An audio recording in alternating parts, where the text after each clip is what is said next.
Hi friends, ಎಲ್ರಿಗೂ ನಮಸ್ತೆ. Vedic ಅಸ್ಟ್ರಾಲಜರ್ಗೆ ಸ್ವಾಗತ. ನಿಮಗೆ ಎಲ್ಲರೂ ಹೇಗಿದ್ದೀರಾ ಸ್ನೇಹಿತರೆ? ನಾನು ಚೆನ್ನಾಗಿದ್ದೀನಿ. ಐ ಹೋಪ್ ನೀವೆಲ್ಲರೂ ಚೆನ್ನಾಗಿದ್ದೀರಾ ಅಂತ ಅಂದ್ಕೊಂಡಿದ್ದೀನಿ. ಪ್ಲೀಸ್ ಫ್ರೆಂಡ್ಸ್, ಈ ವಿಡಿಯೋನ ಫಸ್ಟಿಂದ ಕೊನೆವರೆಗೂ ಸ್ಕಿಪ್ ಮಾಡಿದೆ ನೋಡಿ. ನಿಮ್ಗೆ ಇಷ್ಟ ಆದರೆ ಲೈಕ್ ಮಾಡಿ, ಶೇರ್ ಮಾಡಿ. ಹಾಗೆ ಹೊಸದಾಗಿ ನೋಡ್ತಾ ಇರೋರು ನಮ್ಮ ಚಾನಲ್ಗೆ ವೇದಿಕ್ ಅಸ್ಟ್ರಾಲಜರ್ಗೆ ಸಬ್ಸ್ಕ್ರೈಬ್ ಆಗೋದನ್ನು ಖಂಡಿತ ಮರಿಬೇಡಿ. ಮತ್ತು ಪಕ್ಕದಲ್ಲಿರೋ ಬೆಲ್ ಐಕನ್ ಕೂಡ ಕ್ಲಿಕ್ ಮಾಡಿ. ನಾನು ಹಾಕೋ ಪ್ರತಿಯೊಂದು ವಿಡಿಯೋ ನೋಟಿಫಿಕೇಷನ್ಗೆ ಬರುತ್ತೆ, ತಕ್ಷಣ ನೋಡ್ಬೋದು ಸ್ನೇಹಿತರೆ. ಬನ್ನಿ ನೋಡೋಣ 2026ರ ಮಕರ ರಾಶಿ ಭವಿಷ್ಯವನ್ನು. ಈ ವಿಡಿಯೋ ಇಷ್ಟ ಆದರೆ ಲೈಕ್ ಮಾಡಿ, ಶೇರ್ ಮಾಡಿ. ಪ್ರತಿದಿನ ನಮ್ಮ ಚಾನಲಲ್ಲಿ ರಾಶಿ ಭವಿಷ್ಯವನ್ನು ತಿಳಿಸ್ಕೊಡ್ತಾ ಇರ್ತೀನಿ ಸ್ನೇಹಿತರೆ. ಎಲ್ಲೂ ಸ್ಕಿಪ್ ಮಾಡದೆ ನೋಡಿ. ನಿಮ್ಗೆ ಇಷ್ಟ ಆದರೆ ನಿಮಗೆ ಯಾವ ದೇವ್ರು ಇಷ್ಟನೋ ಆ ದೇವ್ರ ಹೆಸರನ್ನು ಮೆನ್ಷನ್ ಮಾಡಿ. ಬನ್ನಿ ಇವಾಗ ತಿಳ್ಕೊಳ್ಳೋಣ ಮಕರ ರಾಶಿ 2026ರ ಭವಿಷ್ಯವನ್ನು. ಆರಾಧನೆಯನ್ನು ಮಾಡುತ್ತಾ ರಾಯರನ್ನು ನೆನೆಯುತ್ತಾ ನಾವು ಈ ವಿಡಿಯೋನ ಸ್ಟಾರ್ಟ್ ಮಾಡೋಣ. ಮೊದಲಿಗೆ ಪೂಜ್ಯಾಯ ರಾಘವೇಂದ್ರಾಯ ಸತ್ಯಧರ್ಮರತಾಯ ಚ ಭಜತಾಂ ಕಲ್ಪವೃಕ್ಷಾಯ ನಮತಾಂ ಕಾಮಧೇನುವೇ ನಮಃ. ಓಂ ಶ್ರೀ ಗುರು ರಾಘವೇಂದ್ರಾಯ ನಮಃ. ಅಂದರೆ ತುಂಬ ನೊಂದಿದವರಿಗೆ ಬೆಳಕನ್ನು ತೋರಿಸ್ತಾ ಇರೋ ನಮ್ಮ ರಾಘವೇಂದ್ರ ಸ್ವಾಮಿಗಳನ್ನ ನೆನೆಯುತ್ತಾ ವಿಡಿಯೋನ ಸ್ಟಾರ್ಟ್ ಮಾಡ್ತಾ ಇದ್ದೀನಿ. ಬಡವರ ಕಾಮಧೇನು ಅಂತಲೇ ಹೇಳ್ಬೋದು. ಹಾಗಾಗಿ ನಮ್ಮ ರಾಯರು ನಂಬಿದವ್ರನ್ನ ಯಾರನ್ನೂ ಇಲ್ಲಿವರೆಗೂ ಕೈ ಬಿಟ್ಟಿಲ್ಲ. ಪ್ರತಿಯೊಬ್ಬರನ್ನು ಕೈ ಹಿಡಿದು ಎತ್ತಿದ್ದಾರೆ. ರಾಯರನ್ನು ನೆನೆಯಿರಿ. ಯಾವುದೇ ಕಷ್ಟಗಳಿಗೂ ಕಾರ್ಪಣ್ಯಗಳಿದ್ರೂ ಕೂಡ ಕ್ಷಣದಲ್ಲಿ ಮಾಯ ಆಗುತ್ತೆ. ಹಾಗಾಗಿ ನಾನು ಕೂಡ ರಾಯರ ಭಕ್ತಿ ಆಗಿರೋದ್ರಿಂದ ಪ್ರತಿ ಗುರುವಾರ ನಾನು ರಾಯರ ಪೂಜೆಯನ್ನು ಮಾಡ್ತೀನಿ. ಹಾಗೆ ನಾವು ಶನಿದೇವನನ್ನು ನೆನೆಯೋಣ. ಓಂ ಶನೇಶ್ವರಾಯ ನಮಃ ಅಂತ ನಾವು ನೆನೆಯುತ್ತಾ ಈ ವಿಡಿಯೋನ ಸ್ಟಾರ್ಟ್ ಮಾಡೋಣ. ಬನ್ನಿ ಮಕರ ರಾಶಿ ಬಗ್ಗೆ ಸಂಪೂರ್ಣ ಭವಿಷ್ಯವನ್ನು ತಿಳ್ಕೊಳ್ಳೋಣ. ಮಕರ ರಾಶಿಯವರೇ, ಭಾಗ್ಯದ ಚಕ್ರವು ತೆರೆದಾಗ ಕೇವಲ ದಿಕ್ಕು ಬದಲಾವಣೆಯಾಗುವುದಿಲ್ಲ, ಬದುಕಿನ ಒಟ್ಟಾರೆ ಕಥೆಯೇ ಬದಲಾಯಿಸಿ ಬಿಡುತ್ತದೆ. 2025 ಈಗ ಇನ್ನೇನು ನಾವು ಕೊನೆಯ ಹಂತದಲ್ಲಿದ್ದೀವಿ. ಡಿಸೆಂಬರ್ನ ಈ ಅಧ್ಯಾಯದಲ್ಲಿ ನಾವು ನಿಂತಿದ್ದೇವೆ. ಅಂದರೆ ಡಿಸೆಂಬರ್ 26ನೇ ತಾರೀಕು ಅಂದರೆ ಈ ದಿನ ನಾವು ಕೊನೆ ಹಂತದಲ್ಲಿದ್ದೀವಿ. ಅಲ್ಲಿ ಭೂತ, ವರ್ತಮಾನ ಮತ್ತು ಭವಿಷ್ಯ 3 ಒಟ್ಟಿಗೆ ಕಾಣುತ್ತದೆ. ಮತ್ತು ಈ ನಿರ್ದಿಷ್ಟ ಸಮಯದಲ್ಲಿ ದೇವಗುರು ಬೃಹಸ್ಪತಿ ತಮ್ಮ ವಕ್ರ ಚಲನೆಯನ್ನು ಮುಗಿಸಿ ನಿಮ್ಮ ಜಾತಕದಲ್ಲಿ ಆ ಭಯಂಕರ ಜೀವನ ಪರಿವರ್ತಕ ಶಕ್ತಿಯನ್ನು ತಂದೊಡ್ಡಿದ್ದಾರೆ. ಅದು ನಿಮ್ಮ ಒಟ್ಟು 2026ನೇ ಸಾಲಲ್ಲಿ ಒಂದು ಹೊಸ ಜನ್ಮ, ಹೊಸ ಆರಂಭ ಮತ್ತು ಹೊಸ ಯಶಸ್ಸಿನ ಹಾದಿಗೆ ಕೊಂಡೊಯ್ಯಲಿದೆ ಸ್ನೇಹಿತರೆ. ನೀವು ವಿಷ್ಣು ದೇವನ ಆರಾಧಕರಾಗಿರೋ ಓಂ ನಮೋ ವಾಸುದೇವಾಯ ಎಂದು ಕಮೆಂಟ್ ಮಾಡಿ. ಓಂ ಶನಿದೇವಾಯ ಅಂತ ಕಮೆಂಟ್ ಮಾಡಿ. ಹಾಗೆ ಓಂ ಶ್ರೀ ಗುರು ರಾಘವೇಂದ್ರಾಯ ಅಂತ ಕಮೆಂಟ್ ಮಾಡೋದನ್ನು ಖಂಡಿತ ಮರಿಬೇಡಿ. ನಿಮ್ಮ ಕಷ್ಟಗಳನ್ನು ಪರಿಹರಿಸ್ತಾರೆ ನಮ್ಮ ರಾಯರು. ಖಂಡಿತ ನೀವು ರಾಯರನ್ನು ನೆನೆಯಿರಿ ಒಮ್ಮೆ. ಖಂಡಿತ ಅವರು ನಿಮ್ಮ ಕಷ್ಟಗಳನ್ನು ಪರಿಹರಿಸ್ತಾರೆ. ನಿಮ್ಮಿಂದ ದೂರ ಹೋಗಿದ ಯಾವುದೋ ವಿಷಯ, ಒಂದು ಅವಕಾಶ, ಒಂದು ಸಂಬಂಧ, ಒಂದು ಉದ್ಯೋಗ ಅಥವಾ ಒಂದು ಕನಸು ಈಗ ಅದೇ ಮರಳಿ ಬರುತ್ತದೆ. ಅಥವಾ ಅದಕ್ಕಿಂತಲೂ ಶಕ್ತಿಶಾಲಿ, ಉತ್ತಮ ಮತ್ತು ನಿಮ್ಮ ಭಾಗ್ಯಕ್ಕೆ ಸಂಪೂರ್ಣ ಸರಿಹೊಂದುವ ಹೊಸ ಒಂದು ವಿಕಲ್ಪ ನಿಮ್ಮ ಬದುಕಿನಲ್ಲಿ ಪ್ರವೇಶಿಸಲಿದೆ. ಈ ಬದಲಾವಣೆಯ ಶಕ್ತಿಯನ್ನು ಅರ್ಥ ಮಾಡಿಕೊಳ್ಳಲು ಕೇವಲ 2 ದಿನಾಂಕಗಳನ್ನು ನೆನಪಿನಲ್ಲಿಡಿ. ಮತ್ತು ಡಿಸೆಂಬರ್ 2025 ಮತ್ತು ಜೂನ್ 1 ಅಂದರೆ ಜೂನ್ 1ನೇ ತಾರೀಕು 2026 ಈ 2 ಕ್ಷಣಗಳು ಭಾಗ್ಯದ ಬೀಗ ತೆರೆಯುವ ಕ್ಷಣಗಳು. ಗ್ರಹಗಳು ನಿಮ್ಮ ಪಕ್ಷದಲ್ಲಿ ನಿಂತುಕೊಳ್ಳುವ ಕ್ಷಣಗಳು. ಧೈರ್ಯ ಮತ್ತು ಸಾಹಸದ ಪ್ರತೀಕವಾಗಿರುವ ಮಕರ ರಾಶಿಯವರೇ, ನಿಮ್ಮೆಲ್ಲರಿಗೂ ಪ್ರೀತಿಯ ಆತ್ಮೀಯ ಸ್ವಾಗತ. ಮಕರ ರಾಶಿಯವರಿಗೆ ಈ ಹೆಸರಿನ ಮಹಿಳೆ ದೊಡ್ಡ ಶತ್ರು ಅಂತ ಹೇಳ್ಬೋದು. ಅವಳು ನಿಮ್ಮ ಜೀವನವನ್ನು ಸಂಪೂರ್ಣವಾಗಿ ನಾಶ ಮಾಡುತ್ತಾಳೆ. ಈಗಲೂ ಸಹ ನಿಮ್ಮ ಕಣ್ಣುಗಳನ್ನು ತೆರೆಯಿರಿ ಮತ್ತು ನೀವು ಎಂದಿಗೂ ಊಹಿಸದ ಬದಲಾವಣೆಗಳನ್ನು ನಿಮ್ಮ ಜೀವನದಲ್ಲಿ ನೋಡುತ್ತೀರಿ. ಮಕರ ರಾಶಿಯವರೇ, ಈ ಡಿಸೆಂಬರ್ ತಿಂಗಳ ನಂತರ ನಿಮ್ಮ ಜೀವನದಲ್ಲಿ ಕೆಲವು ಬದಲಾವಣೆಗಳು ಸಂಭವಿಸಲಿವೆ ಮತ್ತು ಅದು ಕೂಡ ನಿಮ್ಮ ಕನಸು ಕಂಡಂತೆ ನೀವು ಎಲ್ಲ ರೀತಿಯಲ್ಲೂ ಅದೃಷ್ಟಶಾಲಿಯಾಗುತ್ತೀರಿ. ಆದ್ದರಿಂದ ನಿಮಗೆ ಬರುವ ಆ ಅದೃಷ್ಟವನ್ನು ಕಳೆದುಕೊಳ್ಳಬೇಡಿ. ಅವರ ಜೀವನದಲ್ಲಿ ಕೆಲವು ಬದಲಾವಣೆಗಳು ಹೇಗೆ ಸಂಭವಿಸಲಿದೆ ಮತ್ತು ನಾಳೆ ನಿಮ್ಮ ಜೀವನದಲ್ಲಿ ಯಾವ ಶುಭ ಸಂಗತಿಗಳು ಸಂಭವಿಸಲಿವೆ, ನೀವು ಯಾವ ದೇವರನ್ನು ಪೂಜಿಸ್ತೀರಿ, ಅವೆಲ್ಲವೂ ಈ ರಾಶಿ ಚಕ್ರ ಚಿಹ್ನೆಯ ಅನುಕೂಲಕರವಾಗಿರುತ್ತದೆ. ಜಾತಕಗಳಿಗೆ ಅದೃಷ್ಟ ಹೇಗೆ ಬರುತ್ತದೆ, ನೀವು ಅದನ್ನು ಹೇಗೆ ಬಳಸಬಹುದು ಮತ್ತು ನಿಮ್ಮ ಜಾತಕದಲ್ಲಿ ಯಾವ ರೀತಿಯ ಪ್ರಯೋಜನಗಳಿವೆ ಮತ್ತು ವಿಶೇಷವಾಗಿ ಈ ಮಕರ ರಾಶಿ ಚಕ್ರ ಚಿಹ್ನೆಯ ದೊಡ್ಡ ಶತ್ರುವಾಗಿರುವ ಮಹಿಳೆಯ ಹೆಸರು. ಅವಳು ನಿಮ್ಮ ಜೀವನವನ್ನು ಹೇಗೆ ನಾಶ ಮಾಡಲು ಪ್ರಯತ್ನಿಸುತ್ತಿದ್ದಾಳೆ ಮತ್ತು ನೀವು ಅವಳನ್ನು ಹೇಗೆ ತಡೆದು ಹಾಕಬಹುದು, ಹಾಗೆಯೇ ಅನುಸರಿಸಬೇಕಾದ ಪರಿಹಾರಗಳ ಬಗ್ಗೆ ನಾವು ಕಲಿಯಲಿದ್ದೇವೆ. ಆದ್ದರಿಂದ ಎಲ್ಲಿಯೂ ತಪ್ಪಿಸಿಕೊಳ್ಳದೆ ಈ ವಿಡಿಯೋವನ್ನು ಅಂದರೆ ಎಲ್ಲೂ ಸ್ಕಿಪ್ ಮಾಡದೆ ಕೊನೆವರೆಗೂ ನೋಡಿ. ಆಗ ನಾವು ಏನು ಹೇಳುತ್ತಿದ್ದೇವೆಂದು ನಿಮಗೆ ಸಂಪೂರ್ಣವಾಗಿ ಅರ್ಥವಾಗುತ್ತದೆ. ಈ ರಾಶಿ ಚಕ್ರದ ಜನರು ಇಲ್ಲಿಯವರೆಗೂ ಎದುರಿಸಿದ ಎಲ್ಲ ಕಷ್ಟಗಳು ಮತ್ತು ದುಃಖಗಳು ದೂರವಾಗುತ್ತವೆ ಮತ್ತು ಅವರು ಈಗ ಶ್ರೀಮಂತರಾಗುತ್ತಾರೆ ಎಂಬುದರಲ್ಲಿ ಸಂದೇಹವಿಲ್ಲ. ನಾಳೆ ನಿಮ್ಮ ಜೀವನದಲ್ಲಿ ಆಶ್ಚರ್ಯಕರ ಬದಲಾವಣೆಗಳನ್ನು ಸಹ ನೀವು ನೋಡಲಿದ್ದೀರಿ. ಈ ರಾಶಿ ಚಕ್ರ ಚಿಹ್ನೆಯ ಉದ್ಯಮಿಗಳಿಗೆ ಅವರ ವ್ಯಾಪಾರ ಹೊಂದಾಣಿಕೆ ತುಂಬ ಒಳ್ಳೆಯದು. ಅಂದರೆ ಹಿಂದೆ ವ್ಯವಹಾರದಲ್ಲಿ ಮಾಡಿದ ಹೂಡಿಕೆಗಳಿಂದ ಆರ್ಥಿಕ ಲಾಭಗಳು ಹೆಚ್ಚಿರುತ್ತದೆ. ನಿಮ್ಮ ರಾಶ್ಯಾಧಿಪತಿ ಶನಿ ಹಾಗೂ ಷಷ್ಠಾಧಿಪತಿಯಾದಂತಹ ಕುಜನು, ವ್ಯಯಾಧಿಪತಿ ಮತ್ತು ಸಪ್ತಮಾಧಿಪತಿ ಆಗಿರುವಂತಹ ರಾಹುವು, ದ್ವಿತೀಯಾಧಿಪತಿ ಮತ್ತು ಪಂಚಮಾಧಿಪತಿಯಾಗಿರುವ ಶುಕ್ರನು ಅಸ್ತಂಗತರಾಗುತ್ತಿದ್ದಾರೆ. ಇದರಿಂದ ನಿಮಗೆ ಯಾವುದೇ ತೊಂದರೆಯಾಗುವುದಿಲ್ಲ, ಆದರೆ ಎಚ್ಚರ ವಹಿಸಬೇಕು.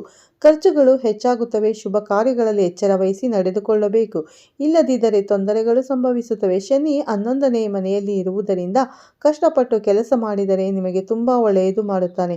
ನೀವು ಭಯಪಡುವ ಅವಶ್ಯಕತೆ ಇಲ್ಲ, ಅವನು ನಿಮ್ಮನ್ನು ಕಾಪಾಡುತ್ತಾನೆ.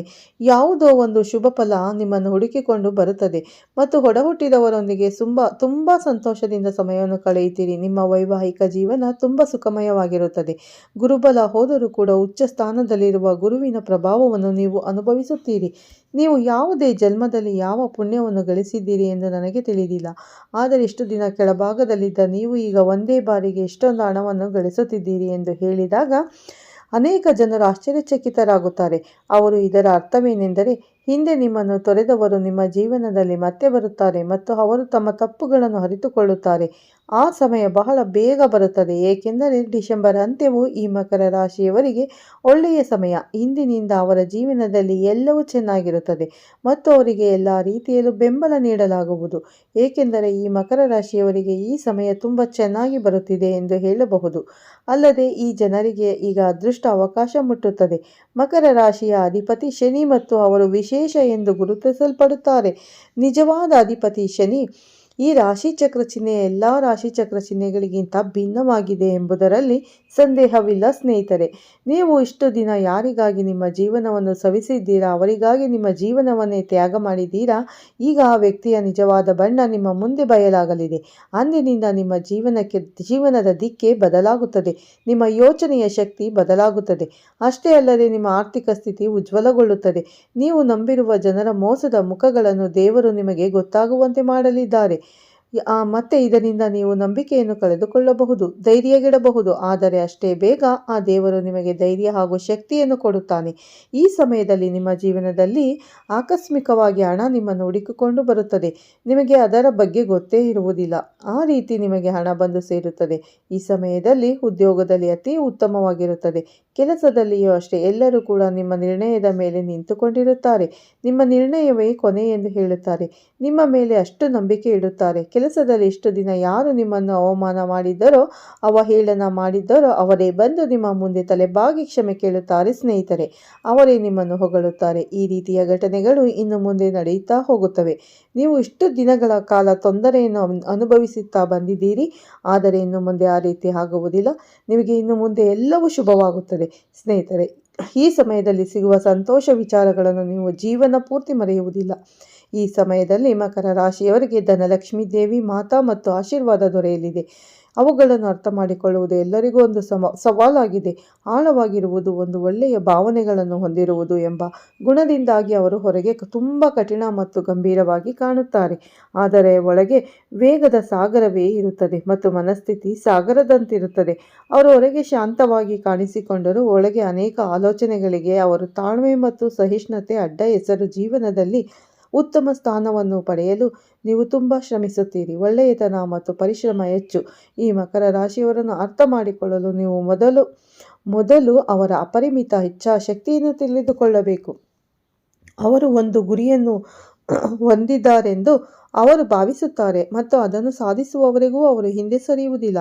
ಅವರು ಎಷ್ಟೇ ಅಡೆತಡೆಗಳು ಮತ್ತು ತೊಂದರೆಗಳನ್ನು ಎದುರಿಸಿದರೂ ಅವರು ಎಂದಿಗೂ ತಮ್ಮ ಗುರಿಯಿಂದ ವಿಮುಖರಾಗುವುದಿಲ್ಲ.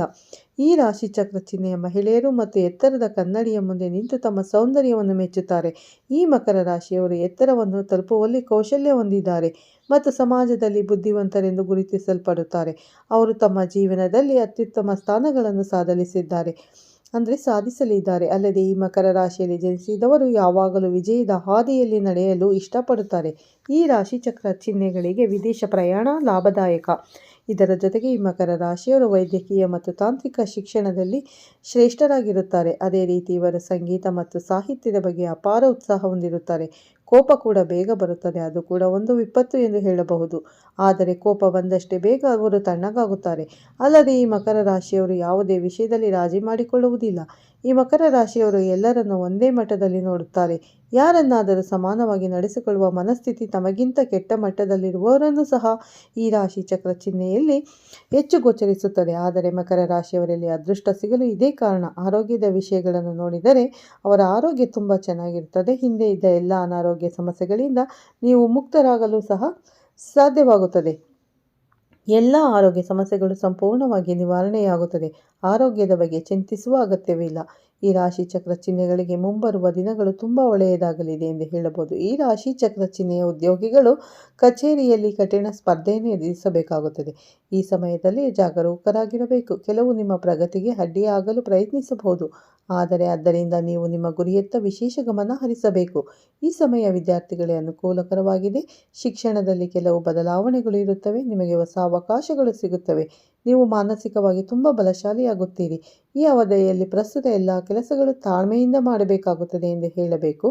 ನೀವು ಈಗ ಬಯಸುವ ಜೀವನವನ್ನು ನೋಡುತ್ತೀರಿ ಎಂದು ಜ್ಯೋತಿಷಿಗಳು ಹೇಳುತ್ತಾರೆ. ಆದಾಗಿಯೂ ನೀವು ಮಕರ ರಾಶಿಯವರಾಗಿದ್ದರೆ ಇನ್ನೊಂದು ಜನ್ಮದಲ್ಲಿ ಅಥವಾ ಭವಿಷ್ಯದಲ್ಲಿ ನಿಮಗೆ ಗಂಗಾ ಹೆಸರಿನ ಮಹಿಳೆಯ ಪರಿಚಯವಾದರೆ, ಗಂಗಾ ಅನ್ನೋ ಹೆಸರಿನ ಮಹಿಳೆಯ ಪರಿಚಯವಾದರೆ ಅವರೊಂದಿಗೆ ಹೆಚ್ಚು ಸ್ನೇಹಪರವಾಗಿರುವುದು ಮತ್ತು ಹೆಚ್ಚು ಮಾತನಾಡುವುದು. ನೀವು ತುಂಬ ಜಾಗರೂಕರಾಗಿರಬೇಕು. ಅವಳು ನಿಮ್ಮ ಜೀವನವನ್ನು ಹಾಳು ಮಾಡುವುದಕ್ಕಾಗಿ ಬಂದಿರುತ್ತಾರೆ. ಅಕ್ಷರದ ಯಾವುದೇ ಮಹಿಳೆಯನ್ನು ಜಾಸ್ತಿ ನೀವು ಹಚ್ಚಿಕೊಳ್ಳಬೇಡಿ. ಇವರು ನಿಮ್ಮ ಮನೆಯನ್ನು ನಾಶ ಮಾಡುತ್ತಾರೆ, ನಿಮ್ಮ ಮನೆಗೆ ದೃಷ್ಟಿ ಬಿಡುತ್ತಾರೆ. ಆದ್ದರಿಂದ ನಿಮ್ಮ ಮನೆಯ ಬಾಗಿಲಿಗೆ ಅಲೋವೆರಾ ಗಿಡವನ್ನು ಕಟ್ಟಿ. ಇದರಿಂದ ನಿಮ್ಮ ಮನೆಗೆ ಯಾವುದೇ ದೃಷ್ಟಿಯಾಗುವುದಿಲ್ಲ.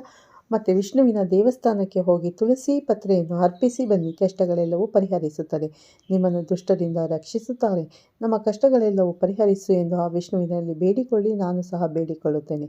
ಮತ್ತು ಆ ವಾಸುದೇವ ನಿಮ್ಮ ಕಷ್ಟಗಳನ್ನು ಪರಿಹರಿಸಿ ಸುಖವನ್ನು ನೀಡಲಿ ಎಂದು ನಾನು ಕೂಡ ಆ ದೇವರಲ್ಲಿ ಪ್ರಾರ್ಥನೆಯನ್ನು ಮಾಡುತ್ತೇನೆ. ಸ್ನೇಹಿತರೆ, ನೋಡಿದ್ದೀರಲ್ಲ, ಯಾವ ಅಕ್ಷರದ ಮಹಿಳೆಯನ್ನು ನೀವು ಹತ್ರ ಕೂಡ ಸೇರಿಸಬಾರ್ದು. ಅಕ್ಷರದಿಂದ ಬರುವ ಯಾವುದೇ ಮಹಿಳೆಯನ್ನು ನಿಮ್ಮ ಜೀವನದಲ್ಲಿ ಯಾವತ್ತೂ ನೀವು ಜೀವನದಲ್ಲಿ ಹತ್ರ ಬಿಟ್ಕೊಳ್ಳೋದಕ್ಕೆ ಹೋಗಬೇಡಿ. ಯಾಕಂದರೆ ಅವರು ನಿಮ್ಮ ಜೀವನವನ್ನೇ ಹಾಳು ಮಾಡೋಕ್ಕೆ ಬರ್ತಾ ಇದ್ದಾರೆ. ಅವರ ಮನಸ್ಥಿತಿ ಸರಿ ಇರೋದಿಲ್ಲ. ಅವರ ಮನದಲ್ಲಿ ಒಂದು, ಹೊರಗಡೆ ಒಂದು. ಮೇಲ್ನೋಟಕ್ಕೆ ಮಾತ್ರ ಒಳ್ಳೆಯವರಾಗಿ ಕಾಣ್ತಾರೆ, ಒಳಗಡೆ ವಿಷವನ್ನು ತುಂಬಿರುತ್ತಾರೆ. ಒಟ್ಟಿನಲ್ಲಿ ಮಕರ ರಾಶಿಯವರು ಸ್ವಲ್ಪ ಎಚ್ಚರದಿಂದ ದೂರವಿದ್ದರೆ ಖಂಡಿತ ಒಳ್ಳೆಯದಾಗುತ್ತದೆ. ಅಕ್ಷರದ ಮಹಿಳೆಯಿಂದ ಸ್ವಲ್ಪ ದೂರವಿರಿ ಸ್ನೇಹಿತರೆ. ನೋಡಿದ್ರಲ್ಲ, ಈ ವಿಡಿಯೋ ಇಷ್ಟ ಆದರೆ ಲೈಕ್ ಮಾಡಿ, ಶೇರ್ ಮಾಡಿ. ಮತ್ತೆ ಸಿಗ್ತೀನಿ ಉತ್ತಮ ರಾಶಿ ಭವಿಷ್ಯದೊಂದಿಗೆ ಅಂತ ಹೇಳ್ತಾ ವಿಡಿಯೋನ ಇಲ್ಲೇ ಎಂಡ್ ಮಾಡ್ತೀನಿ. ಹೊಸದಾಗಿ ನೋಡೋರು ಫಸ್ಟು ನನ್ನ ಚಾನಲ್ಗೆ ಸಬ್ಸ್ಕ್ರೈಬ್ ಮಾಡ್ಕೊಳ್ಳಿ. ಹಾಗೆ ಪಕ್ಕದಲ್ಲಿರೋ ಬೆಲ್ ಐಕನ್ ಕೂಡ ಕ್ಲಿಕ್ ಮಾಡಿ. ನಾನು ಹಾಕೋ ಪ್ರತಿಯೊಂದು ವಿಡಿಯೋ ನಿಮಗೆ ನೋಟಿಫಿಕೇಷನ್ಗೆ ಬರುತ್ತೆ, ತಕ್ಷಣ ನೋಡ್ಬೋದು ಸ್ನೇಹಿತರೆ. ನಿಮ್ಮೆಲ್ಲರಿಗೂ ಈ ವಿಡಿಯೋ ಇಷ್ಟ ಆಗಿದೆ ಅಂತ ಅನ್ಕೋತೀನಿ. ಇಷ್ಟ ಆಗಿದೆ ಒಂದು ಲೈಕ್ ಮಾಡಿ. ಹಾಗೆ ಮಕರ ರಾಶಿಯವರಿಗೆ ಶೇರ್ ಮಾಡೋದನ್ನು ಖಂಡಿತ ಮರಿಬೇಡಿ. ಓಂ ಶನೇಶ್ವರಾಯ ನಮಃ ಅಂತ ಅಥವಾ ಓಂ ಶ್ರೀ ಗುರು ರಾಘವೇಂದ್ರಾಯ ನಮಃ ಅಂತ ಒಂದು ಕಮೆಂಟ್ ಮಾಡೋದನ್ನು ಕೂಡ ಮರಿಬೇಡಿ ಸ್ನೇಹಿತರೆ. ಮತ್ತೆ ಸಿಗ್ತೀನಿ ಉತ್ತಮ ರಾಶಿ ಭವಿಷ್ಯದೊಂದಿಗೆ. ಅಲ್ಲಿವರೆಗೂ ತಮ್ಮೆಲ್ಲರಿಗೂ ಧನ್ಯವಾದಗಳು ಸ್ನೇಹಿತರೆ. ಎಲ್ಲರಿಗೂ ಒಳ್ಳೆಯದಾಗಲಿ.